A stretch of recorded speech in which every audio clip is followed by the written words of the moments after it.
Welcome to revision study channel. आप लोगों को अगर रिवीजन करना है तो आप हमारे चैनल से जुड़िए और सब्सक्राइब करना मत भूलिएगा।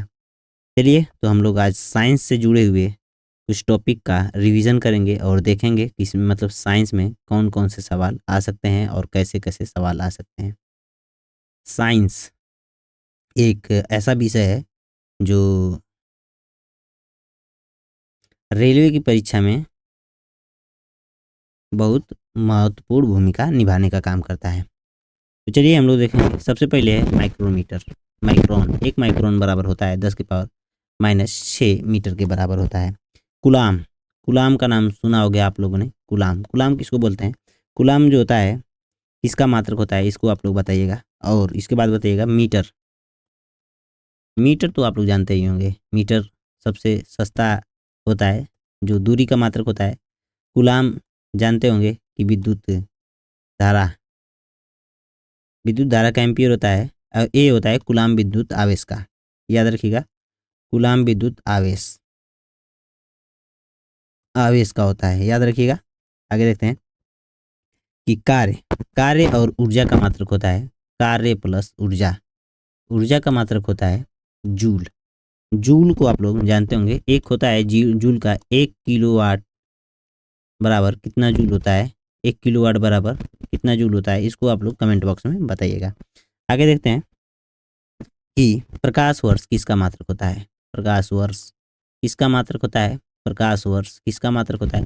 देखिए मैं आप लोगों को क्विक रिवीजन करवा रहा हूँ और इसमें आप लोग नोट करने की कोशिश कीजिएगा। कीवर्ड को लिखिएगा, जैसे मैं कीवर्ड लिख रहा हूँ वैसे ही आप अपने कीवर्ड को लिखने की कोशिश करिएगा। तो आप लोगों को ज़्यादा आधारभूत संरचनाएं बनती जाएंगी और आप लोग पेपर में कुछ सवालों को क्विक रिवीजन के तरीके से जल्दी से मतलब कर पाएंगे और एक अच्छा नंबर लाने की कोशिश करेंगे। ज़्यादा से ज़्यादा रिवीजन करने से बहुत सवालों को हल किया जा सकता है। तो चलिए देखते हैं प्रकाश वर्ष किसका मात्रक होता है। तो प्रकाश वर्ष दूरी का मात्रक होता है और एक प्रकाश वर्ष बराबर कितना होता है, इसको आप लोग कमेंट बॉक्स में बताइएगा। मैं कुछ सवाल छोड़ते जा रहा हूँ जिससे आप लोग उसका कमेंट में उत्तर देंगे तो मुझको भी ये लगेगा कि हाँ, मेरे जो भी दोस्त हैं, मित्र हैं, जो भी आप मेरे मुझसे जुड़े हुए हैं, वो लोग कुछ पढ़ाई कर रहे हैं। प्रतिरोध का मात्रक देखिए, प्रतिरोध, प्रतिरोध का मतलब होता है, प्रतिरोध का मात्रक क्या होता है? तो प्रतिरोध का मात्रक होता है ओम। और एक होता है इसी से संबंधित होता है प्रतिरोधकता। प्रति प्रतिरोधकता, प्रतिरोधकता का मात्रक होता है ओम मीटर। ओम मीटर, बस समझ जाइएगा। एक होता है प्रतिबल, प्रतिबल, प्रतिबल का मात्रक होता है न्यूटन, न्यूटन प्रति मीटर स्क्वायर, याद रखिएगा। और एक होता है उसके बाद आप लोग देखिए विद्युत से संबंधित, विद्युत, विद्युत से संबंधित देखेंगे तो विद्युत धारा का मात्रक होता है एम्पियर, इसको ए से डिनोट करते हैं, याद रखिएगा। विद्युत धारा का मात्रक एम्पियर होता है, याद रखिएगा। एक होता है शक्ति, शक्ति में विद्युत में शक्ति का मात्रक होता है वाट। देखिए एक चीज़ आप लोगों को समझ में आनी चाहिए कि जब आपके पास पावर आ जाएगी, पावर आ जाएगी तो आप लोग किसी की भी वाट लगा सकते हैं, याद रखिएगा दोस्तों। अगर आप लोग इतना रिवीजन कर रहे हैं तो मुझको लगता है कि आप लोग एक अच्छे मुकाम पर जा सकते हैं। चलिए देखेंगे, मैं बहुत ज़्यादा क्वेश्चनों को लेकर आया हूँ और ज़्यादा क्वेश्चनों से मतलब ये है कि मतलब जितने ज़्यादा क्वेश्चन रहेंगे उतने ही आप लोगों के लिए फ़ायदा रहेगा। याद रखिएगा कि जितने ज़्यादा क्वेश्चन रहेंगे उतने ही ज़्यादा फ़ायदा आप लोगों के लिए होगा। और क्वेश्चन का रिवीजन करते हुए आप लोग घबराइएगा मत, क्योंकि रिवीजन थोड़ा तगड़ा होगा और जल्दी से मतलब फिजिक्स केमिस्ट्री के सवालों को निपटाने की मैं कोशिश करूँगा। तो चलिए और देखिए स्लाइड नहीं ले पा रहा हूँ तो थोड़ी सी स्लाइड लेने में टाइमिंग लगेगी, तो उसके लिए तो आप लोग जानते ही हैं। अब देखिए दाब, दाब का मात्रक होता है पास्कल, दाब का मात्रक होता है पास्कल। और उसके बाद होता है सूर्य, सूर्य से संबंधित कुछ सवाल होते हैं। सूर्य से संबंधित, सूर्य और पृथ्वी, अगर मान लीजिए सूर्य और पृथ्वी है तो सूर्य और पृथ्वी के बीच, एक सेकंड इसको मैं मिटा देता हूँ, पृथ्वी से इसे लिख देता हूँ। और सूर्य और पृथ्वी, सूर्य और पृथ्वी के बीच की जो दूरी होती है, मान लीजिए सूर्य है और यहाँ पे पृथ्वी है, इसके बीच की दूरी होती है, इसको हम लोग किस चीज़ से मापते हैं? तो एक होता है एस्ट्रोनॉमिकल यूनिट। क्या होता है? एस्ट्रोनोमिकल नोमिकल यूनिट, एस्ट्रोनोमिकल यूनिट होता है, यूनिट से मापा जाता है। बल, बल का मात्रक क्या होता है? तो बल का मात्रक होता है न्यूटन। न्यूटन, अगर देखिए आप लोग इस तरह से रिवीजन करेंगे तो मुझको लगता है कि एक आधारभूत संरचनाएं तो बन ही जाएंगी।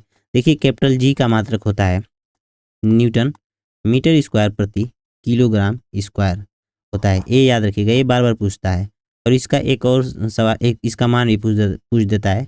तो जी का मान होता है 6.67 गुणे 10 की पावर -11, और उसके बाद इसको हम लोग लिख सकते हैं। आगे देखेंगे, अगला सवाल है, मतलब प्रतिरोधकता को आप लोगों को बता दिया हूँ। बल और उत्क्षेप बल, बल और उत्क्षेप बल के बारे में सुने होंगे। उत्क्षेप बल, उत्क्षेप बल के बारे में आप लोग सुने होंगे। इसका सीधा मात्रक होता है न्यूटन। न्यूटन ने क्या किया था? न्यूटन एक ऐसे वैज्ञानिक थे जिन्होंने 3 नियम दिए थे, पहला, दूसरा और तीसरा।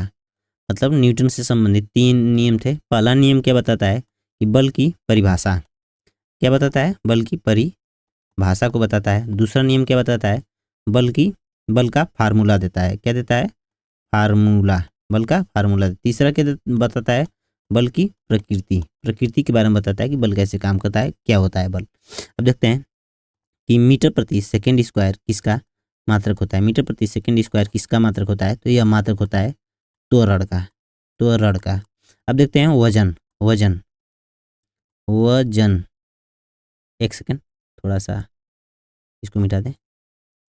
वजन, वजन का मात्रक होता है, वजन का मात्रक होता है, और बल का भी मात्रक एक ही होता है। वजन और बल का मात्रक होता है न्यूटन, याद रखिएगा। वजन और बल का मात्रक होता है न्यूटन। एक सेकंड, मैं थोड़ा सा सेटिंग कर लूँ इसको, ये लिखने में थोड़ा सा दिक्कत कर रहा है। सीधा रख देने पर यह ऐसे ही अमाट बमाट काम करता है, उल्टा सीधा। तो अब मुझको लग रहा है कि थोड़ा सा कंफर्टेबल होगा और लिखने में आसानी होगी। तो आप लोग एक चीज़ मैं आप लोगों से गुजारिश करूंगा कि इस चैनल को सब्सक्राइब जरूर कर दीजिएगा, क्योंकि यह एकमात्र यूट्यूब पर ऐसा चैनल है जिसमें कोई ज़्यादा वो नहीं है कि मतलब आप लोगों से ज़्यादा रिक्वेस्ट नहीं है, लेकिन हाँ रिक्वेस्ट है दोस्त होने के नाते। आप लोग से एक रिक्वेस्ट है कि आप लोग मेरे इस चैनल को सब्सक्राइब करिए और इस चैनल से जुड़िए, ताकि इस चैनल पर लोग जुड़ें, और मतलब जो लोग भी जुड़ेंगे उनसे आप लोगों का अच्छा मतलब इंटरेक्शन बनेगा, तो मैं आप लोगों के लिए एक अच्छा काम कर सकूंगा। और चैनल को क्या करिएगा? सब्सक्राइब कर दीजिएगा, सब्सक्राइब कर दीजिएगा। चलिए देखते हैं हम लोग कहाँ पर थे। बल और उत्क्षेप बल के बारे में पढ़ रहे थे, और वजन के बारे में पढ़ रहे थे। ताप से संबंधित देखेंगे। ताप, ताप क्या होता है? ताप का मात्रक होता है केल्विन। क्या होता है? केल्विन। अब देखिए ताप से संबंधित कुछ फार्मूले होते हैं। C/5 F-32/9। फिर एक होता है फार्मूला K-273/5, और एक और फार्मूला होता है रीमर बराबर R/4। इस फार्मूले को आप लोग याद रखिएगा, और ये फार्मूला बहुत बार पूछा जाता है। इस फार्मूले पर सवाल आते हैं और सवाल बार बार पूछे जाते हैं। इन फार्मूले पर सवाल ऐसे आता है कि C बराबर यदि 40 डिग्री सेल्सियस है तो बताइए कि F बराबर कितना डिग्री सेल्सियस होगा। तो हम लोग फार्मूला लगाएंगे C/5 F-32/9। अब यहाँ पे C को हम लोग रख देंगे। C बराबर 40 रखेंगे तो 40 अगर हम लोग यहाँ पे रख देते हैं, अगर हम लोग C बराबर इस तरह से 40 रख देते हैं तो C/5 F-32/9। अब यहाँ पे हम लोग 40 रखेंगे तो ये कट के 8 हो जाएगा, 40/5। अब यहाँ पे इसको हम लोग काटेंगे तो 8 आएगा, 8 बराबर F-32/9। अब इसके बाद क्या होगा? यह 9 8 है 72 हो जाएगा, और 72 में से फिर यह 32 घट जाएगा तो ये आ जाएगा फिर 40। यानी आप लोगों को एक और चीज़ याद होगी कि 40 डिग्री टेम्परेचर एक ऐसा टेम्परेचर होता है, 40 डिग्री टेम्परेचर एक ऐसा टेम्परेचर होता है जिस पर सेल्सियस और फ़ारेनहाइट फार्मूले दोनों बराबर होते हैं, याद रखिएगा। आगे देखते हैं कि हम लोग कहाँ पर थे। केल्विन, केल्विन हो गया। सापेक्षिक राशि नहीं है। सापेक्षिक राशि किसकी नहीं होती है? सापेक्षिक राशि किसकी नहीं होती है? तो सापेक्षिक राशि नहीं होती है समय की, और समय से संबंधित कुछ नहीं ज़्यादा पूछा जाता है। समय का मात्रक होता है सेकेंड। याद रखिएगा, समय का मात्रक होता है सेकेंड। एक एटीएम बराबर होता है, एक एटीएम बराबर क्या होता है? तो एक एटीएम बराबर होता है 1.01 गुणे 10⁵ पास्कल के बराबर होता है एक एटीएम। और देखिए कार्य का मात्रक होता है जूल, कार्य का मात्रक जूल होता है। अब देखिए डेसिबल क्या करता है? तो डेसिबल होता है प्रबलता का मात्रक, प्रबलता को मापने का काम करता है। प्रबलता ध्वनि की प्रबलता को मापता है, ध्वनि की प्रबलता को मापता है, ध्वनि कितनी तेज है या कितनी नहीं है। और एक और चीज़ होती है डाबसन। डाबसन आप लोग सुने होंगे। डाबसन एक ऐसी इकाई होती है जो ओजोन के परत की मोटाई को मापती है, ओजोन परत की मोटाई को मापने का कार्य करती है। याद रखिएगा, ओजोन परत एक ऐसी परत होती है जो यूवी किरण को रोकती है। और यूवी किरण कितने प्रकार की होती है उसको मैं आप लोगों को बताने का काम करता हूँ, ए, बी और सी। और ए और बी और सी में सी सबसे खतरनाक होती है। याद रखिएगा, सी सबसे खतरनाक होती है, ए और बी खतरनाक नहीं होती हैं। उसके बाद क्या होता है आगे देखते हैं। कौन सा था? भार। भार का मात्रक होता है न्यूटन। और न्यूटन को हम लोग इस तरह से भी लिख सकते हैं, एक फार्मूला होता है यह बराबर एम ए फादर बराबर माँ, मतलब एम का मतलब होगा द्रव्यमान गुणे त्वरण का मात्रक होता है मीटर प्रति सेकेंड स्क्वायर। तो यहाँ पे द्रव्यमान का हम लोग लिखेंगे किलोग्राम मीटर प्रति सेकेंड स्क्वायर। हम लोग न्यूटन को इतना भी लिख सकते हैं। याद रखिएगा, ये सब चीज़ें पूछता है और बार बार सवालों को पूछ देता है, जिससे क्या होता है कि लोग नहीं कर पाते हैं। समवेग से संबंधित देखेंगे। समवेग क्या होता है? तो समवेग का फार्मूला मतलब एक मात्रक होता है किलोग्राम मीटर प्रति सेकेंड। याद रखिएगा, किलोग्राम मीटर प्रति सेकेंड होता है समवेग का मतलब। उद्योग में शक्ति का मात्रक क्या होता है? उद्योग में शक्ति का मात्रक होता है 1 एचपी होता है। और 1 एचपी बराबर होता है 746 वाट के बराबर होता है। अभी मैंने आप लोगों को बताया कि अगर आप लोगों के पास शक्ति रहेगी तो आप किसी की भी वाट लगा देंगे, तो यह शक्ति का मात्रक होता है वाट। आगे देखिएगा कि कहाँ पर हम लोग थे? वाट पर थे। सापेक्षिक घनत्व का मात्रक नहीं होता है, कुछ भी नहीं होता है। प्रदीप्त का एक मात्रक होता है प्रदीप्ति, एक होती है प्रदीप्ति का मात्रक होता है प्रदीप्ति, ये प है और ती। प्रदीप्ति का मात्रक होता है लक्स मीटर। याद रखिएगा, प्रदीप्ति का मात्रक होता है लक्स मीटर। 1 नैनोमीटर बराबर होता है 10⁻⁹ मीटर के बराबर होता है। पारसेक जो है किसका मात्रक होता है? याद रखिएगा, पारसेक किसका मात्रक है? तो पारसेक दूरी का मात्रक होता है।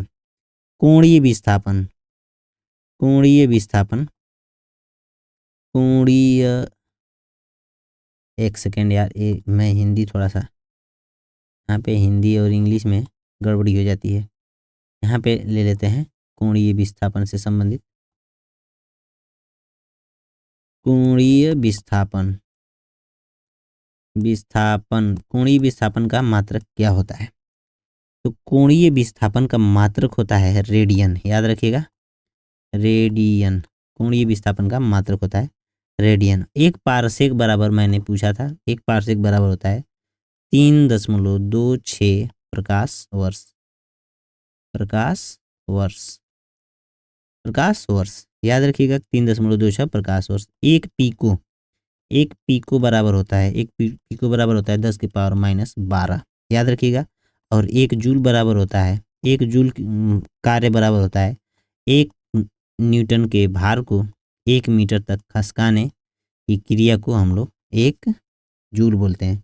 और पास्कल क्या होता है? पास्कल किसका मात्रक होता है? तो पास्कल दाब का मात्रक होता है। याद रखिएगा, दाब का एक और मात्रक होता है जिसको हम लोग बार के नाम से जानते हैं। ये सब चीज़ें याद रखिएगा। और ऐसे ही आप लोग का अगर रिवीजन करना है तो आप लोग हमारे इस चैनल से ज़रूर जुड़ जाइएगा, सब्सक्राइब करना मत भूलिएगा। आगे देखते हैं कि कैंडला किसका मात्रक है। तो कैंडला जो होता है,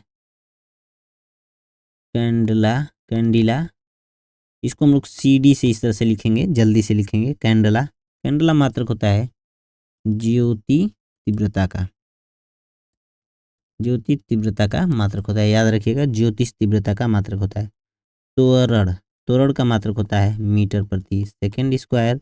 अब उसके बाद बल का मात्रक होता है, न्यूटन। और बल का मात्रक एक और होता है किलोग्राम मीटर प्रति सेकंड स्क्वायर, याद रखिएगा, किलोग्राम मीटर प्रति सेकंड स्क्वायर। और कार्य का मात्रक होता है जूल। फिर से लिख लीजिए एक बार और, कार्य का मात्रक होता है जूल। आवेग का मात्रक होता है, आवेग आप लोग सुने होंगे, आवेग का मात्रक होता है न्यूटन इंटू सेकेंड, याद रखिएगा, न्यूटन इंटू सेकेंड। अब देखते हैं एक और फार्मूला होता है, आप लोग सुने होंगे, आर बराबर जो होता है, आर बराबर होता है, ये सदिश और अदिश चैप्टर से, आर बराबर होता है पूरा रिजल्टेंट बोलते हैं इसको, A square plus B square plus 2a, sorry दोस्तों, इसको हम थोड़ा सा बड़ा लिखते हैं, ए बी कास थीटा के नाम से इसको, इस फार्मूले को हम लोग जानते हैं। ये फार्मूला कहाँ पर यूज होता है, जो सदिश होते हैं और अदिश होते हैं उस चीज़ में, मतलब जो सवाल इस पर लगते हैं, मतलब रिजल्टेंट पूछ देता है कि मतलब ऐसे सदिश जा रहा है इस तरह से, तो इसका आर बराबर पूछ देगा यहाँ पे, इसको ए दे देगा वेक्टर ए और इसको दे देगा वेक्टर बी, इसको डायरेक्ट जोड़ने के लिए बोलेगा। तो हम लोग इस फार्मूले का यूज करते हैं यहाँ पर। याद रखिएगा कि इस फार्मूले का यूज यहीं पर होता है और कहीं पर नहीं होता है। बहुत आसान होता है ये फार्मूला। और vector A into vector B बराबर होता है, जब यहाँ पे सदिश का अदिश गुणनफल होगा, तो डॉट होता है, क्या होता है, डॉट बिंदु होता है। मतलब vector A into vector B इस तरह से होगा, और कास थीटा का फार्मूला यहाँ पे लग जाएगा। ये होता है सदिश का अदिश गुणनफल, सदिश का अदिश गुणनफल होता है। ये मैं रिवीजन करवा रहा हूँ, तो आप लोग रिवीजन के तौर पर ही देखिएगा कि जो भी चीज़ें होती हैं ये सब चीज़ें रिवीजन पर हैं। आगे देखेंगे, थोड़ा सा इसको इरेज कर लेते हैं और आप लोगों के लिए फिर एक और फार्मूला होता है कि ए डॉट और ए गुणे बी होता है, इस तरह से बराबर होता है वेक्टर ए गुणे vector B into sine theta n पर, इस तरह से कैप होता है, एन कैप, इसको हम लोग बोलते हैं सदिशों का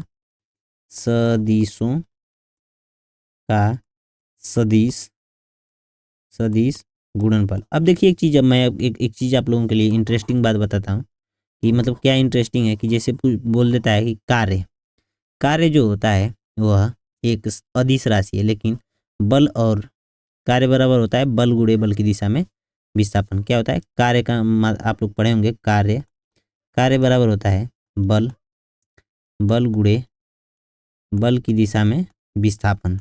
मतलब जिधर बल लग रहा है उधर ही विस्थापन होना चाहिए, तो कार्य होता है।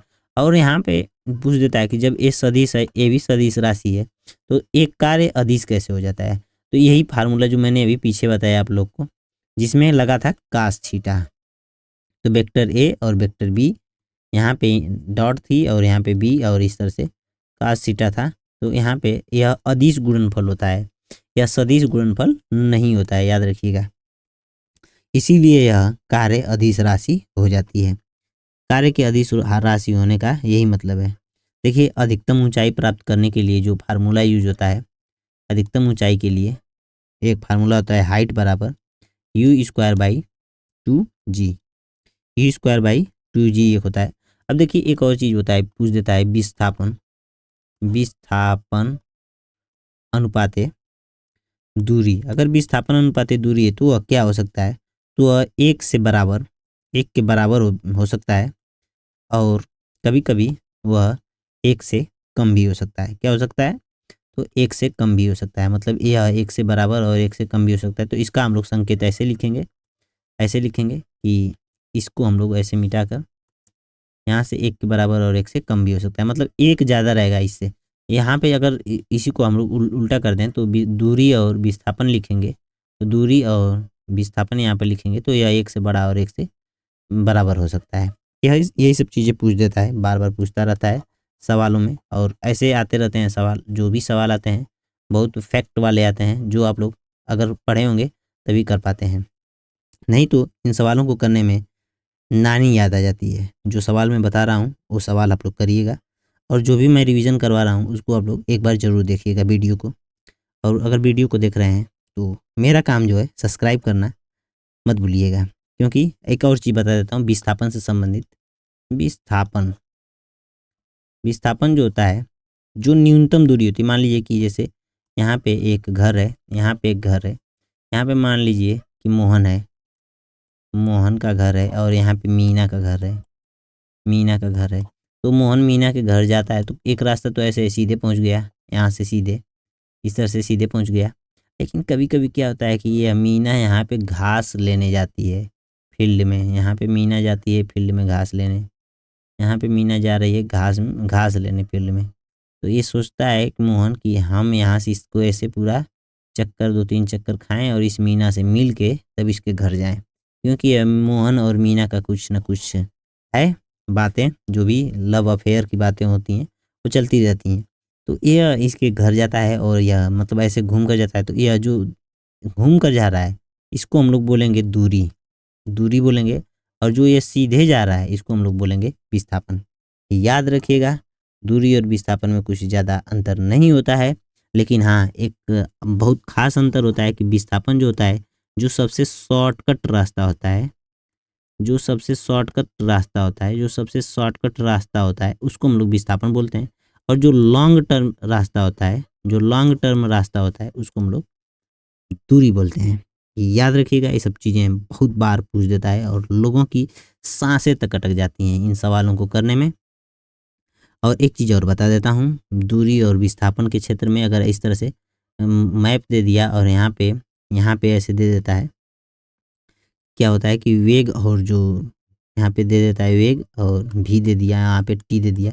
तो अगर पूछ देता है कि यहाँ पे दूरी कितनी चली गई, तो इसका हम लोग मान लीजिए कि यहाँ से इस तरह से 4 सेकंड है और इसको हम बढ़ा देते हैं थोड़ा सा, 1 सेकंड इसको मिटाते हैं, फिर से हम बनाते हैं यहाँ पे इस तरह से। तो हम लोग इसका क्या करेंगे, यहाँ पे 1 लिख दिया, यहाँ पे 2 लिख दिया, इस तरह से 3 4। तो हम लोग बस इस वाली चीज़ का क्षेत्रफल निकाल देंगे। तो पूछ देता है कि वेग समय ग्राफ में जो क्षेत्रफल होता है, जो क्षेत्रफल होता है वह किस चीज़ को दर्शाता है। क्षेत्रफल क्षेत्रफल होता है वह किसको दर्शाता है, तो क्या दर्शाता है, दूरी को दर्शाने का काम करता है, दूरी को दर्शाने का काम करता है। याद रखिएगा, दूरी को दर्शाने, क्षेत्रफल जो होता है वेग समय ग्राफ में दूरी को दर्शाने का काम करता है। याद रखिएगा, अगर अगर इस तरह से अगर इस तरह से वेग समय ग्राफ को बनाया जाए और यह वेग समय ग्राफ कुछ इस तरह से दिखाई दे, और एक और वेग समय ग्राफ बनाया जाए यहाँ पे इस तरह से, इस तरह से यहाँ से, तो यहाँ पे वेग और समय ग्राफ बनाया जाए तो यहाँ पे ए बी सी और डी लिख दिया जाए, और एक और वेग समय ग्राफ बनाया जाए, जो कि मुझको लगता है कि थोड़ा सा इसको, अरे यार इसको थोड़ा सा बैक करते हैं, इसको यहाँ पे सेट करते हैं, ये पूरा उल्टा हो गया। मुझको लगता है कि इसको मिटाकर फिर से बनाना चाहिए, क्योंकि आसान होता है मिटाकर फिर से इस तरह से हो गया। अब यहाँ पे एक और वेग समय ग्राफ बनाया जाता है, भी और टी बनाते हैं, भी और टी मान लीजिए, आप लोग देखते रहिएगा, और इसको इस तरह से सीधा कर देते हैं। तो इसमें पूछता है कि इसमें पहले वाले में जो यहाँ से मैंने सबसे पहले बनाया, इस वाले घेरे में आप लोग देखिएगा, यहाँ से इस वाले घेरे में, और एक और फार्मूला एक यहाँ से बन गया है, यह अलग है, यह अलग है और यह अलग है। तो इसमें क्या है कि पहले वाले में क्या है, तो बोलता है कि इसमें क्या दर्शा रहा है। तो इसमें देखिए वेग तो समान है, इसमें वेग समान है, वेग बढ़ ही नहीं रहा है, वेग ऐसे बढ़ना चाहिए ऊपर, और समय तो ऐसे बढ़ता रहता है, समय बढ़ रहा है लेकिन वेग नहीं बढ़ रहा है। तो बोलेंगे हम लोग यहाँ पे कि एक समान वेग है। कहाँ क्या है? एक समान वेग क्या है? वेग जो है एक समान है। वेग क्या है? एक एक समान है। वेग एक समान है इस वाले में। और क्या होता है कि इसमें कभी-कभी पूछ देता है कि इस वाले में, दूसरे वाले में, इसमें पूछ देता है, इस तरह से चित्र बना के पूछेगा कि कौन सी गाड़ी है, मान ली ए, बी और सी और डी नाम की गाड़ियाँ चल रही हैं। ये चारों गाड़ियाँ हैं और इन चारों गाड़ियों में सबसे तेज़ कौन चल रहा है और सबसे धीमे कौन चल रहा है। तो मैं आप लोगों को एक मतलब पूरी तरीके से मतलब बता देना चाहता हूँ कि इस वाले चित्र में जब हम लोग देखते हैं, ये तो समय का ग्राफ है और यह वेग का ग्राफ है। तो वेग जैसे मान लीजिए कि जब हम आप गाड़ी चलाते हैं, हम और आप कोई भी गाड़ी चलाता है, तो जब हम लोग देखते हैं कि समय कम लेता है, जो गाड़ी समय कम ले रही है, वह दूरी ज़्यादा चल रही है, वेग उसका तेज़ है, तो वह दूरी ज़्यादा चलेगी, तो उसका वेग ज़्यादा होना चाहिए। यहाँ पे देखिए डी वाले का, डी वाले पर देखेंगे, यहाँ पे डी वाले को देखेंगे, यहाँ पे यह समय लिया यहाँ तक और सी वाला समय लिया यहाँ तक और बी वाला समय लिया यहाँ तक और ए वाला समय ले रहा है इससे ज़्यादा, मान लीजिए यहाँ तक, इससे। तो जो समय ज़्यादा ले रहा है और दूरी वेग ज़्यादा चल रहा है, तो यहाँ पे बोलेंगे कि इसके द्वारा जो चाल है इसकी, डी की चाल जो है सबसे तेज़ है। क्या है? सबसे सबसे तेज़ है, याद रखिएगा। और यहाँ पे ए की जो चाल है सबसे सबसे क्या है? धीमी चाल है, सबसे धीमी चाल है।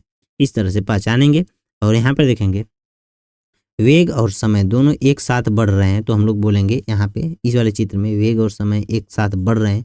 देखिए यहाँ पे कोई अंतर नहीं है, मतलब जैसे जैसे वेग बढ़ रहा है वैसे वैसे समय बढ़ रहा है। यहाँ पे एक समान है, फिर यहाँ पे एक समान है, यह है यहाँ पे एक वर्ग बनाने की कोशिश करता है। तो इसमें क्या होता है कि इसको हम लोग बोलते हैं कि समान गति को तय कर रहा है। क्या बोलता है? समान गति है। यहाँ पे क्या है? गति समान है, याद रखिएगा। आगे देखते हैं, वेग समय ग्राफ की प्रवणता क्या बताती है? वेग और समय ग्राफ, वेग यहाँ पे देखेंगे वेग और समय ग्राफ की प्रवणता जो होती है क्या बताती है?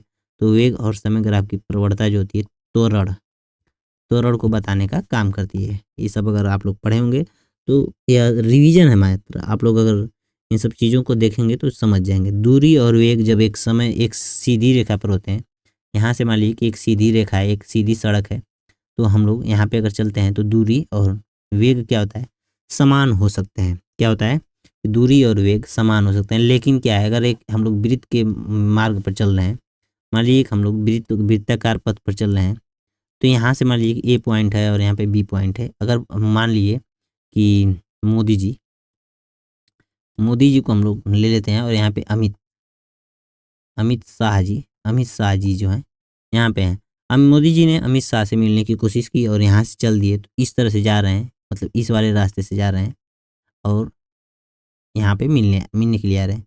तो क्या होता है कि जब हम लोग एक सीधी रेखा पर चलते हैं तो वेग और समय, वेग और दूरी और विस्थापन समान हो सकते हैं। यहाँ पे दूरी और विस्थापन समान हो सकते हैं। लेकिन अगर वृत्ताकार मार्ग पर चलें, कोई परवलयाकार मार्ग है उस पर चल रहे हैं इस तरह से, तो क्या है, इस पर दूरी और समय, मतलब दूरी और विस्थापन जो है समान नहीं हो सकता है। देखिए कैसे नहीं होगा, यहाँ पे जब हम लोग चलेंगे तो यहाँ से अगर डायरेक्ट मिलना चाहे तो विस्थापन तो इतना ही होगा, कितना हो विस्थापन कर लें। अगर मान लीजिए कि ये अमित अमित जो हैं, अमित शाह जी जो हैं यहाँ पे रहते, तो इनका विस्थापन यहीं पर होता है, यहीं से यहाँ तक होता है, यहाँ तक होता है।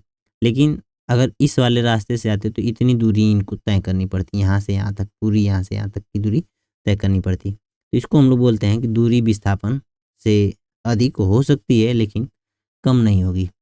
दूरी और विस्थापन में दूरी जो होती है, दूरी क्या होता है? दूरी दूरी कभी भी ऋणात्मक नहीं होती है। जीरो हो सकती है, प्लस हो सकती है, लेकिन ऋणात्मक क्या होता है? ऋणात्मक नहीं होगी। और विस्थापन क्या होता है? विस्थापन विस्थापन विस्थापन जो होता है, विस्थापन में तो प्लस माइनस जीरो कुछ भी हो सकता है, तीनों में से कुछ भी हो सकता है। याद रखिएगा इन सब चीज़ों के बारे में। अगर आप लोग जानते होंगे तो ठीक बात है, नहीं जानते होंगे तो जान लीजिए। पिंड के त्वरण को, जैसे मान लीजिए पिंड में अगर कोई किसी पिंड है, मान लीजिए कि यहाँ पे कोई मतलब साइकिल है, यहाँ पे हम साइकिल बनाए, यहाँ पे साइकिल ले लिए अखिलेश सर वाली साइकिल लिए यहाँ से, और इसको हम मान लेते हैं पिंड, और इसमें हम लोग त्वरण दे रहे हैं। त्वरण का मतलब कुछ नहीं होता है दोस्तों, त्वरण एक सीधी सीधी बात है, एक्सेलरेटर मान लीजिए कि आप लोग गाड़ी चला रहे हैं और डायरेक्ट एक्सेलेरेटर बढ़ाते जा रहे हैं, तो इसमें क्या होता है कि जैसे त्वरण अगर बढ़ रहा है, त्वरण अगर बढ़ा रहे हैं, तो इस गाड़ी की क्या होगी, इस गाड़ी की चाल भी बढ़ जाएगी, याद रखिएगा। त्वरण बढ़ेगा तो इस गाड़ी का वेग भी बढ़ेगा, चाल भी बढ़ेगा, सब बढ़ जाता है। लेकिन क्या होता है कि अगर त्वरण समान रूप से बढ़ रहा है, अगर मान लीजिए कि यहाँ पे त्वरण इस तरह से है, समान रूप से है, तो अगर मान लीजिए कि त्वरण, मान लीजिए कि गाड़ी 0 से चालू हुई और 2 मीटर प्रति सेकंड के स्क्वायर की दर से बढ़ रही है, बार-बार 2-2 बढ़ रहा है, 2-2 बढ़ रहा है। तो 1 सेकंड में यहाँ पे 2, फिर यहाँ पे 4, 6, 8, 10, 12 इस तरह से बढ़ रहा है। तो हम लोग बोलेंगे कि त्वरण तो समान है, लेकिन क्या है, वेग जो है असमान है, असमान गति से बढ़ रहा है। मतलब कि जब त्वरण समान है तो वेग समान गति से बढ़ता रहेगा, बार-बार बढ़ता है, समान समय में हमेशा बढ़ता है।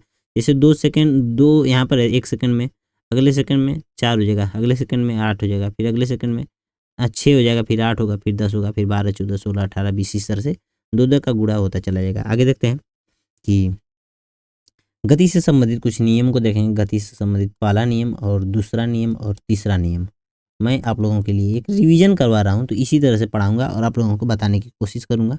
जो आप लोगों को समझ में आए तो ठीक, नहीं समझ में आए तो भी ठीक, क्योंकि मैं आप लोगों को समझाने की कोशिश नहीं कर सकता हूँ, क्योंकि अभी आप लोग कॉम्पिटिशन की तैयारी कर रहे हैं, अच्छे खासे नौजवान हैं, 20-25 साल के हैं। तो इन सब चीज़ों को झेलने की कोशिश डाल लीजिए, झेलने की कोशिश करिए, क्योंकि अब आप लोगों को ककारा पढ़ाया जाए, गिनती पढ़ाया जाए, तो ये अच्छी बात नहीं है। तो पहला नियम, दूसरा नियम और तीसरा नियम होता है। न्यूटन ने इन्हीं तीनों नियम के बारे में बात की थी, और न्यूटन ने बात की थी जो जड़त्व का नियम। जड़त्व, जड़त्व में क्या होता है, जब भी कोई वस्तु स्थिर है, कोई वस्तु स्थिर है तो स्थिर रहेगी, अगर कोई वस्तु चल रही है तो चलती ही रहेगी, बस काम खत्म, याद रखिएगा। दूसरा नियम क्या था, दूसरा नियम क्या था, कोई भी समवेग जो होता है, कोई भी वस्तु का समवेग जो होता है, लगाए गए बल के समानुपाती है, यानी एफ बराबर जो होता है, एफ बराबर डायरेक्ट लिखते थे हम लोग एम ए, और दूसरे समीकरण से बल का फार्मूला निकलता है, याद रखिएगा। तो पहले समीकरण से बल की परिभाषा निकलती है, याद, ये सब पूछता है। पहले फार्मूले से क्या निकलता है, तो पहले फार्मूले से परिभाषा निकलती है, याद रखिएगा, और दूसरे से फार्मूला फार्मूला निकलता है, और तीसरे से प्रकृति का पता चलता है कि बल कैसा है। तीसरा नियम ये कहता है कि जैसी करनी वैसी भरनी, मतलब जैसे हमको आप एक थप्पड़ मारेंगे, हम भी एक चमाटा आप लोग को जड़ देंगे। जैसे आप लोगों को मच्छर काटता है, आपने मच्छर को तुरंत एक चमाटा मारा, मच्छर टाँटा फिस हो जाता है। तो मच्छर की इतनी औकात कहाँ जो गुज्जर भाई को छू दे, तो वो हाल है। जैसे मान लीजिए कि एक दीवार है और यहाँ पे आप लोग गेंद खेल रहे हैं, यहाँ से ज्यों फेंके गेंद इस तरह से, और टकरा कर फिर आपके मुंह पर लग गई धड़ाम से। आप मुंह लेकर मम्मी के पास गए, फिर मम्मी ने मारा एक चमाटा, बोला कि दीवार पर गेंद नहीं मारनी चाहिए, आप खुलेआम खुले मैदान में फेंक देते तो चोट नहीं लगती। ये था जड़त्व और गति और क्या बोलते हैं, विराम का नियम। जो जड़त्व का नियम होता है, जड़त्व के नियम से कुछ परिभाषाएं होती हैं, जो उदाहरण होते हैं, कुछ उदाहरण होते हैं, परिभाषाएं नहीं, कुछ उदाहरण होते हैं। जैसे कि कोई आदमी अगर बस में बैठा है और बस अचानक चल दे, तो वो आदमी किधर गिरेगा। कोई आदमी अगर बस में बैठा है, बस चल रही है और वो आदमी अचानक बस रुके और आदमी किधर को झुकेगा। कभी कभी सवाल पूछ देता है कि कोई बस है, कोई या ट्रक है, कोई तेल वाला ट्रक है जो चल रहा है इस तरह से, यहाँ से तेल वाला ट्रक है जिसमें बहुत ज़्यादा तेल रखा गया है। आप लोग देखे होंगे गोल टंकी वाला एक ट्रक होता है, इसमें तेल भरा हुआ है, तो इसने ब्रेक मारी, और तो ब्रेक मारने पर तेल किधर भागेगा, तो तेल ऐसे इस वाली दिशा में भागेगा। जैसे मैंने बनाया है, यहाँ पे चित्र बनाया है, इस वाली दिशा में भाग जाएगा आगे की तरफ। अगर इस तरह से चित्र बना के दे दे, तो इस तरह से चित्र बनाएंगे तो आप लोग समझ जाएंगे कि ब्रेक लग चुकी है। अगर अगर वो चीज़, अगर यही तेल उल्टा हो जाए, मतलब ऐसे बस है और यहाँ पे बस चल रही है, यहाँ पे बस का ड्राइवर बैठा है, यहाँ पे बस का एक पहिया है। अगर तेल का जो है पोजीशन इस तरह से दे दे, तो समझिए कि बस ने अचानक चलना शुरू किया है और यहाँ पे बस अचानक रुक गई है, याद रखिएगा। इन सब सवालों को पूछ देता है, बार बार रेलवे पूछता रहता है इन सब सवालों को, और ये सब सवाल ऐसे हैं जो दिल दिमाग के चक्रव्यूह को खोल कर रख देते हैं। मैं एग्ज़ाम देता हूँ, ऐसा नहीं है कि मैं बहुत ज़्यादा एग्ज़ाम दे चुका हूँ, मतलब मेरे ख्याल से लगभग 6 एग्ज़ामों को दे चुका हूँ। अभी तक मैंने किसी को पास नहीं किया है दोस्तों। सोचिए रेलवे ने कितना गेम खेला है। मेरा एएलपी जो अभी 2024 वाला बीता है, उसमें मैं क्या बोलते हैं फेल हो चुका हूँ। और फेल होने के बाद इतनी स्पीड में आप लोगों को कुछ बताने की कोशिश कर रहा हूँ। स्पीड तो होती है, क्योंकि अगर आप एएलपी बनने जा रहे हैं तो स्पीड रखनी चाहिए। और मैं एएलपी के सारे एग्ज़ामों को पास कर चुका था, फाइनल मेरिट में नाम नहीं आया। तो चलिए कोई बात नहीं थी, मेरा एक या आधे नंबर से रह गया था, उसके लिए कोई अफसोस नहीं है। फिर से कोशिश करेंगे और लगे रहेंगे। देखते हैं कि आगे क्या होता है और क्या होने वाला है। फिर एक सवाल है यहाँ पे, नकारात्मक त्वरण जब भी हम लोग लिखेंगे, नकारात्मक त्वरण जो होता है, त्वरण जो निगेटिव वाला त्वरण होता है उसको हम लोग माइनस वाले चिन्ह से नहीं दर्शाते हैं, याद रखिएगा। और पॉजिटिव वाले को भी पॉजिटिव से नहीं लिखते हैं। पॉजिटिव वाले को बस इस तरह से लिख देंगे कि 2 मीटर प्रति सेकंड का 2 मीटर प्रति सेकंड स्क्वायर का त्वरण लग रहा है, लेकिन माइनस वाले को कभी नहीं लिखेंगे, याद रखिएगा। नकारात्मक त्वरण में दिशा जो होती है, नकारात्मक त्वरण में दिशा विपरीत होती है। किसकी दिशा विपरीत होती है? जैसे कभी कभी त्वरण नकारात्मक होता है तो वो दिशा विपरीत हो जाती है। तो किसकी दिशा विपरीत होती है? तो वेग की दिशाएं विपरीत हो जाती हैं, याद रखिएगा ये सब चीज़ें। वेग की दिशाएं विपरीत हो जाती हैं। समवेग बराबर क्या होता है? याद रखिएगा, समवेग से सवाल पूछ देता है। समवेग बराबर होता है एम भी मतलब द्रव्यमान इंटू वेग, एम भी मतलब द्रव्यमान इंटू वेग। समवेग से संबंधित पूछ देता है सवाल की गतिज और समवेग का क्या संबंध होता है? तो गतिज ऊर्जा का फार्मूला होता है काइनेटिक एनर्जी बराबर 1/2 एम भी स्क्वायर।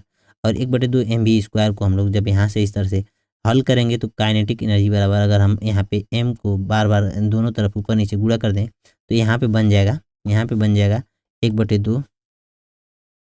बन जाएगा 1/2 और गुणे एम भी का होल स्क्वायर बटे एम बराबर हो जाएगा। यहाँ पे फिर काइनेटिक एनर्जी को हम लोग ले लेंगे, इसको तो भूल जाइए।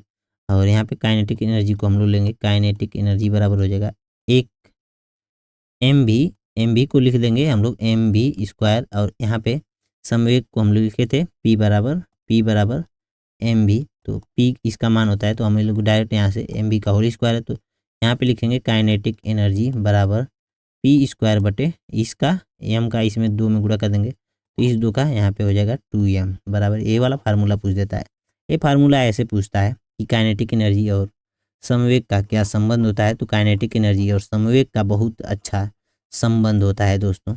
काइनेटिक एनर्जी और समवेग का एक संबंध यही होता है कि पी स्क्वायर बाई 2m बराबर होता है काइनेटिक एनर्जी, याद रखिएगा। ये सब चीज़ें पूछता है रेलवे, और इन सब चीज़ों में उलझ जाते हैं लोग। और जब कभी भी दिमाग ख़राब होता है तो रिवीजन को याद करते हैं कि हमने रिवीजन नहीं किया। अगर आप लोगों को रिवीजन करना है तो हमारे इस चैनल पर बने रहिएगा और जुड़े रहिएगा। हम लोग एक चीज़ और देखेंगे, गति बढ़ती है जब कभी भी गति बढ़े तो हम लोग की काइनेटिक एनर्जी भी बढ़ जाएगी, क्योंकि काइनेटिक एनर्जी का फार्मूला होता है 1/2 एम भी स्क्वायर। और एम भी का मतलब, यहाँ पे भी का मतलब होता है वेग, और वेग से हम लोग समझते हैं गति। और एक होता है 1/2, अगर ये भी का मान बढ़ रहा है, द्रव्यमान का वेग मान बढ़ रहा है तो काइनेटिक एनर्जी का भी मान बढ़ेगा, याद रखिएगा। अगर एम का भी मान बढ़ाएं, भी का भी मान बढ़ाएं तो क्या होगा कि काइनेटिक एनर्जी का मान भी इधर बढ़ जाएगा। जायज़ सी बात है कि एक तरफ से बढ़ाएंगे तो दूसरी तरफ बढ़ जाएगा, क्योंकि यह प्रोपोर्शनल होता है, यूनिवर्सली प्रोपोर्शनल नहीं होता है। देखिए स्थिर है तो स्थिर रहेगा, कोई वस्तु स्थिर है तो स्थिर रहेगी। कोई वस्तु अगर मान लीजिए कि यहाँ पर पड़ी है, पड़ी ही रहेगी। कोई वस्तु यहाँ से अगर इस तरह से चल रही है तो चलती ही रहेगी। यह नियम होता है जड़त्व का कुछ नियम बहुत खास नहीं होता है, लेकिन जड़त्व के नियम को किसने दिया था? तो गैलीलियो ने दिया था, याद रखिएगा। गैलीलियो ने दिया था। इसका प्रतिपादन किया था न्यूटन ने। और इन सब चीज़ों को आप लोग बहुत अच्छे तरीके से वाकिफ़ होंगे और बार बार इन सवालों से पूछे जाते होंगे। तो जो भी सवाल हैं उसमें आप लोग परिपक्व हो जाइए और रिवीजन तो ज़रूर कीजिएगा, क्योंकि रिवीजन ही एकमात्र ऐसी चाबी है और एक ऐसा हथियार है जो कि आप लोगों को शिखर तक पहुंचा सकती है। तो मेरा आशा है कि मैं जैसी बता रहा हूँ कि मैंने जो गलतियाँ की हैं वो आप लोग ना करें और उन सब चीज़ों से दूर रहें। दूरी और विस्थापन देखिए क्या होता है। दूरी दूरी तो शून्य हो सकती है। अगर देखिए क्या होता है, एक चीज़ और, दूरी दूरी का मान यदि 0 है तो विस्थापन भी 0 होगा। विस्थापन विस्थापन भी 0 हो जाएगा, याद रखिएगा। क्योंकि अगर दूरी अगर 0 हो गई तो विस्थापन को 0 होना ही होना है। जैसे मैं आप लोगों को समझा देता हूँ कि ऐसे मान लीजिए भी मैंने आप लोगों को एक मीना और मोहन की कहानी बताई थी। मीना और मोहन की कहानी बताई, अगर यह ऐसे-ऐसे जा रहा है तो यह इसकी दूरी है। लेकिन यह फिर ऐसे ही जाके फिर ऐसे ही आके यहीं पर आ गया। वैसे एक बार गया और यहाँ से इस तरह से आकर यहाँ पे दूरी पूरा 0 हो गई। यहाँ पर आ गया, इस तरह से गया, एक तरफ से आ गया। तो जब दूरी एक बार गया यहाँ से मीना के यहाँ मिलने, और यह मोहन है मान लीजिए, और ये मीना है, तो इन मीना से गया मिलने। तो क्या हुआ कि मोहन और मीना मीना से मिलने गया, तो वह फिर तुरंत उसकी मम्मी, मीना की मम्मी आ गई यहाँ पे, मीना की मम्मी आ गई। ये मीना है, मीना की मम्मी आ गई, मीना की मम्मी आ गई। तो मीना की मम्मी आ गई तो ये तुरंत ऐसे इस रास्ते से गया, इस वाली गली से, गली नंबर 5 से गया और 6 से वापस आ गया अपने घर। तो क्या हुआ यहाँ पे 0 हो गया, दूरी 0, दूरी 0। और तब तक इस मोहना की मम्मी बोली कि मोहन बेटा कहाँ गए थे? तो बोलेगा कि कहीं नहीं गया था, यहीं पर था। तो बोलेगा कि तुम्हारा दूर, ये बोलेगा कि मैं तो कहीं नहीं गया था, यहीं पर था। मतलब ये हिला ही नहीं, ऐसा ये रिएक्ट करेगा कि मैं यहाँ पर था। यहाँ दूरी इसने चली है पूरी दूरी, तो यहाँ पे देखिए इसका विस्थापन भी 0 हो जाएगा। याद रखिएगा कि यह कहीं से हिल नहीं पाएगा, अपने ही घर वापस आ गया। तो इन सब चीज़ों से अगर आप लोग भौतिक विज्ञान को पढ़ेंगे तो बहुत मज़ेदार होती है भौतिक विज्ञान, और बहुत अच्छी चीज़ होती है भौतिक विज्ञान। एक अच्छी संरचना को प्रदर्शित करती है भौतिक विज्ञान। भौतिक विज्ञान एक बहुत अच्छी चीज़ है, इसको पढ़ने में बहुत मज़ा आता है, पढ़नी चाहिए। अगर आप लोग पढ़ रहे हैं, ज़्यादा पढ़ेंगे तो ज़्यादा ज्ञान होगा, कम पढ़ेंगे कम ज्ञान होगा। देखिए मैं ऐसी बात नहीं करता हूँ, टीचरों की बात नहीं करता हूँ, टीचर ऐसे भी हैं, बहुत टीचर हैं, हमारे बहुत फेमस टीचर हैं। इसके जहाँ सर, हमारे बहुत फेमस सर हैं, कुमार गौरव सर, और राकेश यादव सर, गगन प्रताप सर, अभिनय मैथ सर, आप लोग जानते होंगे। इन सब दिग्गज टीचरों की बात मैं कर रहा हूँ। ये लोग भी कभी मेरे ही जैसे बताने वाले थे। मैं आप लोगों को एक ऐसी स्पीड पकड़वा दूंगा कि आप लोग मुझको याद रखेंगे। स्पीड में चलना मेरा काम है, आप लोग स्पीड बनाए रखिएगा। कुछ ऐसे ही फार्मूलों को, मतलब कुछ ऐसे ही सवालों को करने की कोशिश मैं करूँगा, जल्दी से करेंगे और जल्दी से करके निपटा देंगे। अब देखते हैं वेग में परिवर्तन की दर को क्या बोलते हैं। लोग बोलते हैं ना कि वेग परिवर्तन की दर, वेग परिवर्तन की दुनिया भर का तमाशा बताएंगे। मैं ऐसे बोलता हूँ वेग, डेल्टा वेग, इसको वेग परिवर्तन बोलेंगे। वेग परिवर्तन की दर को हम लोग सीधा बोलेंगे त्वरण। ये याद रखिएगा इन सब चीज़ों को। वेग परिवर्तन की दर को त्वरण बोलते हैं, त्वरण का संकेत होता है। और ए और इसका हम लोग ऐसे हल करेंगे तो अंतिम वेग और प्रारंभिक वेग हो गया वेग परिवर्तन, अंतिम वेग और यहाँ पे दर हो गई समय। अंतिम वेग और वेग, अंतिम वेग और प्रारंभिक वेग, पहला मतलब अंतिम वेग ए और प्रारंभिक मतलब इनिशियल, और इसको बोलते हैं इंड बोलेंगे, इसको स्टार्ट बोलेंगे। इंड और स्टार्ट समझ जाइएगा। पहले मतलब कोई भी चीज़ कितना स्पीड से चल रही थी, उसके बाद कितना स्पीड से नहीं चल रही थी, मतलब अंत में जाकर रुक गई। तो इन सब चीज़ों का ही डिफरेंट जो होता है, और उसमें समय से भाग दे देंगे तो त्वरण प्राप्त होता है। त्वरण देखिए क्या होता है, त्वरण कई प्रकार का होता है। एक जी होता है, स्मॉल जी, इसको भी हम लोग त्वरण के नाम से बोलते हैं। और त्वरण इसको 9.8 मीटर प्रति सेकेंड स्क्वायर भी लिखते हैं। और इसको हम लोग जब सवालों को हल करते हैं तो 10 मीटर प्रति सेकेंड स्क्वायर भी लिखते हैं, 10 मीटर प्रति सेकेंड स्क्वायर लिखते हैं। याद रखिएगा 10 मीटर प्रति सेकेंड स्क्वायर लिखते हैं। मैं थोड़ा सा तेज चल रहा हूँ तो आप लोग इसके लिए मैं कोई माफ़ी मांगने वाला नहीं हूँ। अगर आप लोगों को समझ में आए तो भी ठीक, नहीं समझ में आए तो भी ठीक। अगर आप लोग ऐसी चीज़ों को झेल नहीं पा रहे हैं, ब्राउनियन गति के बारे में आप लोग सुने होंगे। ब्राउनियन ब्राउनियन ब्राउनियन गति, ब्राउनियन गति एक होती है। ब्राउनियन गति की खोज किसने की थी? इसको रॉबर्ट नाम के वैज्ञानिक थे, इन्होंने खोजा था। रॉबर्ट नाम के वैज्ञानिक थे, इन्होंने खोजा था। उसके बाद त्वरण, त्वरण से संबंधित है, त्वरण से संबंधित है।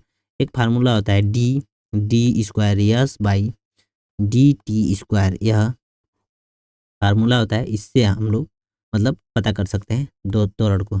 आगे देखेंगे कि मुक्त अवस्था से गिरते हुए जो पिंड होते हैं उनकी दूरी जो क्या होती है, तय की गई दूरी। जैसे कोई कोई पिंड है, मुक्त रूप से गिर रहा है, निर्वात में गिर रहा है, तो उसके द्वारा जो दूरी तय की जाती है उसको हम लोग किस सूत्र से प्रदर्शित करेंगे। तो दूरी जो होती है, अगर मान लीजिए कि दूरी दूरी का स्क्वायर जब हम लोग लेंगे और इसके समय दूरी का क्यूब और दूरी का क्यूब और समय वर्ग टी इसको ले लेंगे तो ये बराबर होता है।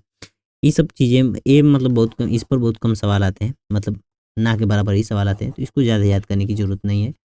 मैंने इसको लिखा था तो इसको आप लोगों के सामने प्रदर्शित कर रहा हूँ और आप लोगों को बता रहा हूँ। वेग समय ग्राफ अक्ष के समानांतर हो तो क्या होता है, वस्तु नियत वेग से चलेगी। जब मैं अभी मैंने तो आप लोगों को बताया था, एक सेकेंड इसको थोड़ा सा अच्छा कर देते हैं। यहाँ से इस तरह से वेग समय ग्राफ, यहाँ पे वेग और यहाँ पे समय, वेग इस समय ग्राफ बन गया, वेग का और समय ग्राफ का बन गया। जब वेग समय ग्राफ अक्ष के समानांतर, इसके समानांतर हो, एक्स अक्ष के समानांतर हो, यहाँ से ऐसे समानांतर बना दिए तो समानांतर हो मान लीजिए, तो क्या होगा। अभी मैंने आप लोगों को बताया कि वस्तु का वेग क्या होगा, नियत होगा, क्योंकि वेग तो बढ़ ही नहीं रहा है दोस्तों, याद रखिएगा वेग बढ़ ही नहीं रहा है, वेग ऊपर नहीं जा रहा है, तो वेग क्या हो जाएगा, नियत हो जाएगा। मतलब वह एक नियत से मतलब नियत खोर नहीं, वो नियत मतलब आराम से चलता रहेगा, एक समान समान समझ जाइए, समान ही रहेगा। और वहीं पर क्या होगा कि अगर इस तरह से थोड़ा सा भी बदला हुआ तो वेग बदल जाएगा यहाँ पे, और ऐसे हो गया तो वेग हमेशा बढ़ता रहेगा, और ऐसे हुआ तो ये वेग हमेशा घटता रहेगा, और ये वाली स्थिति आ गई तो वेग असंभव हो जाएगा, क्योंकि समय कभी रुक ही नहीं सकता है। याद रखिएगा इन सब चीज़ों को।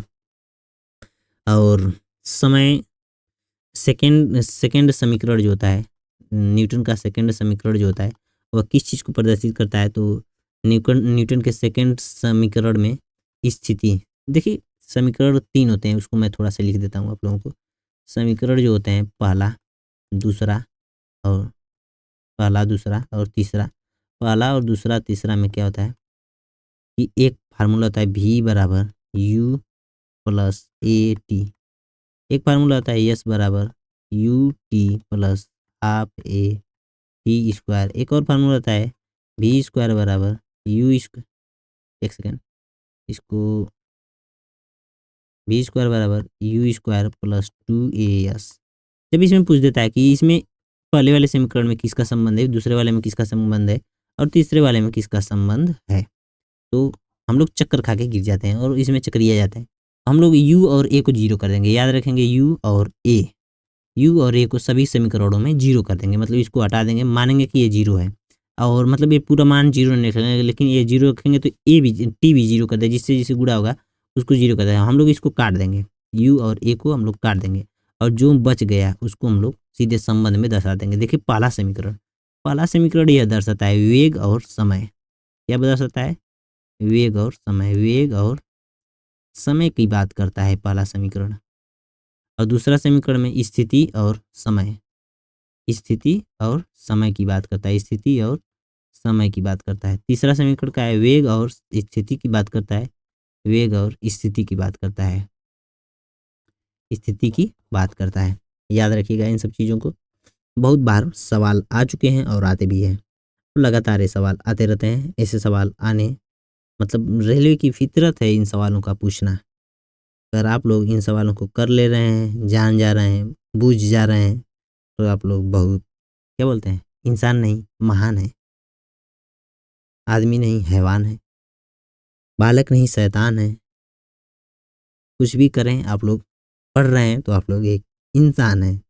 मेरी ये कविता थी आप लोगों के ऊपर, थोड़ा सा हंसी मजाक भी होना जरूरी है। तो हम लोग कहाँ पर थे, समान वृत्ति गति नीचे गिरने वाली पर हो चुका था, वाहन की गति से संबंधित देखते हैं। वाहन की गति, वाहन देखिए वाहन क्या होता है, कोई भी वाहन हो जिसमें आप लोग देखेंगे इस तरह से एक घड़ी लगी होती है, और इस घड़ी में एक इस तरह से मीटर लगा होता है, जिसमें इस तरह से आप लोग दो पहिए वाहन देखेंगे, यहाँ पे इस तरह से घड़ी लगी होती है। और इसको थोड़ा सा बड़ा करते हैं, एक सेकेंड,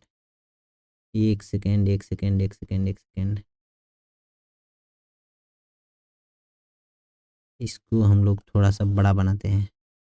यहाँ से इस तरह से लेते हैं, यहाँ से लेते हैं एक घड़ी, और यहाँ से ले लेते हैं यहाँ पे 10, 20, 30, 50, 40, 50 इस तरह से, ये यहाँ पे 60, 70, 80, 90, यहाँ पे मान लीजिए डट डट डट डट 100 हो गया।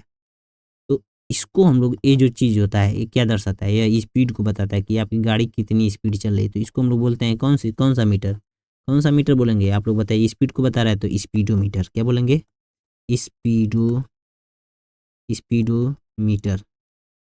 और ये देखिए यहाँ पे एक एनालॉग घड़ी की जैसे होता है, यहाँ पे नंबर बताता है कि ये आपकी गाड़ी कितने दूर तक चल चुकी है, कितनी दूरी अब तक चल चुकी है। एक नई गाड़ी है, यहाँ पे मीटर बताता ऊपर नीचे इस तरह से सुई जाते मतलब अंक जाते रहते हैं। तो यह बताता है कितनी दूरी चल चुकी है। तो यह आपको बताता है, यह क्या बताता है आप लोग बताइएगा कि स्पीडोमीटर मीटर, मैं इसको भूल गया यार इसको। चलिए आप लोग इसको कमेंट बॉक्स में बताइएगा, मैं भूल गया हूँ, सॉरी इसके लिए, क्योंकि अभी भी दिमाग पर था और उतर गया है, क्योंकि यह मानव का दिमाग है, कोई एआई नहीं है। हम लोग देखेंगे वेग समरूप होता है जब वेग का मान और दिशा दोनों नियत होते हैं। जैसे देखिए वेग समरूप कब होगा, जब वेग का मान और दिशा दोनों एक समान होंगे तो वो समरूप होता है। इससे ज़्यादा सवाल आते भी नहीं है। और हम लोग आगे देखेंगे कि गति, गति से संबंधित देखेंगे, वेग समान होगा अगर कोई मान लीजिए कि यहाँ पे वेग समान है, वेग समान होगा, इसको त्वरण से संबंधित सवाल है। अगर मान लीजिए कि यहाँ पे भी 2 मीटर प्रति सेकंड है, यहाँ पे भी 2 मीटर प्रति सेकंड है, यहाँ पे भी 2 मीटर प्रति सेकंड है, यहाँ पे भी 2 मीटर प्रति सेकंड है, सब जगह 2 मीटर प्रति सेकंड है। आल टू आल एकदम पूरा दिल्ली से लेकर मुंबई तक गाड़ी चल रही है, हर जगह 2 मीटर प्रति सेकंड की चाल से गाड़ी चल रही है। मतलब 1 सेकंड में 2 मीटर प्रति सेकंड चल रही है। तो हम लोग बोलते हैं कि यहाँ पे वेग जो है समान है। तो वेग जब समान है तो हम लोग ये कह सकते हैं कि यहाँ से यहाँ तक कोई भी, अभी त्वरण के बारे में मैं बताया था कि ए बराबर होता है प्रारंभिक वेग मतलब u और अंतिम वेग मतलब, यहाँ पे अंतिम वेग मतलब v। तो हम लोग लेंगे तो ए का मान क्या प्राप्त होगा, जब हम लोग मान लीजिए कि 1 सेकंड में यह बदल रहा है, 1 सेकंड यह समय ले रहा है, 1 सेकंड यहाँ पे ले रहा है, 1 सेकंड यहाँ, बार बार यह बदलता जा रहा है। तो यहाँ पे v का मान लेंगे यहाँ पे और इसको हम छोड़ देते हैं। तो जब यहाँ पे भी 2 है और यहाँ पे भी 2 है, दोनों u और v का मान u minus v minus u का मान जो है इस तरह से है। तो यहाँ पे जब 1 सेकंड लेंगे तो इसका मान तो 0 हो जाएगा। तो जब 0 हो जाएगा तो ये भी 0 हो जाएगा, पूरा 0 कर देगा, मतलब नील भट्टे सन्नाटा कर देगा। और ऐसी बातें होती हैं। तो मुझको लगता है कि काफ़ी समय हो गया, लगभग 1 घंटे होने वाले हैं। तो चलिए आज के लिए इतना ही, कल मिलते हैं। एक अच्छा तगड़ा रिवीजन करेंगे और आप लोग चैनल को सब्सक्राइब ज़रूर करिएगा और अपने दोस्तों को ज़रूर भेजिएगा। धन्यवाद, मिलते हैं ज़रूर। कम से कम 10,000 तक सब्सक्राइब करवाओ, क्योंकि अभी तक मुझको लगता है शुरू किया हूँ तो 150 सब्सक्राइबर भी नहीं है। सोचो इतनी मेहनत होने के बाद भी 150 सब्सक्राइबर भी नहीं। मैं सोच रहा हूँ 10,000, 20,000, 50,000 सब्सक्राइबर होने की। क्यों? क्योंकि लोग पढ़ना नहीं चाहते हैं, एक अच्छे कंटेंट को लोग खोज नहीं पाते हैं। आप लोग भेजिए दोस्तों को, यहाँ रिवीजन यहाँ पे होता है और ऐसे रिवीजन करना चाहिए। तो चलिए मिलते हैं अगली वीडियो में, आज के लिए इतना ही। धन्यवाद, जय हिंद, जय भारत।